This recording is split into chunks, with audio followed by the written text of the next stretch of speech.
দীপা প্রকাশ করল কে তাকে হত্যা করতে চেয়েছিল। অনুরাগের ছোঁয়া আজকের পর্ব। হ্যালো বন্ধুরা, আমি চন্দনা, আমার চ্যানেলে স্বাগতম।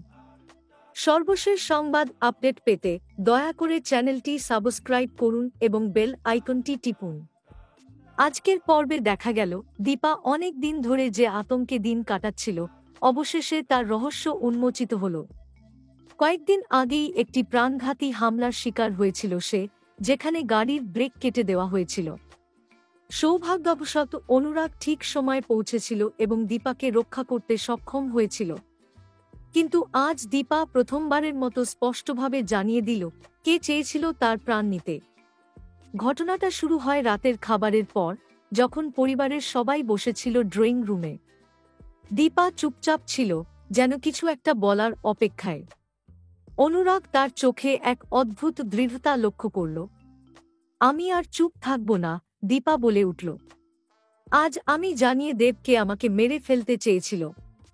সবাই থমকে যায়। এক মুহূর্তের জন্য নিস্তব্ধতা নেমে আসে ঘরে। কে জিজ্ঞেস করল চিনি। দীপার কণ্ঠে ছিল দৃঢ়তা ও বেদনার মিশ্রণ। সোনা। সোনাই চেয়েছিল আমাকে সরিয়ে দিতে, দীপা বলল, চোখে জল নিয়ে। তুই কি বলছিস দীপা? বিস্ময়ে চিৎকার করে ওঠে সোনা। হ্যাঁ, সোনা। তুই ছিলি সেই ব্যক্তি যে আমার গাড়ির ব্রেক কাটিয়েছিল। আমি প্রমাণ পেয়েছি। গ্যারেজের সিসিটিভি ফুটেজে তুই স্পষ্ট ধরা পড়েছিস। অনুরাগ অবাক হয়ে যায়। সে ভাবতেও পারেনি তার ছোট বোন এমন কিছু করতে পারে। কিন্তু কেন, সে জানতে চায়। দীপার চোখে ছিল জ্বালা, শুধু বেদনার নয়, বিশ্বাসঘাতকতারও।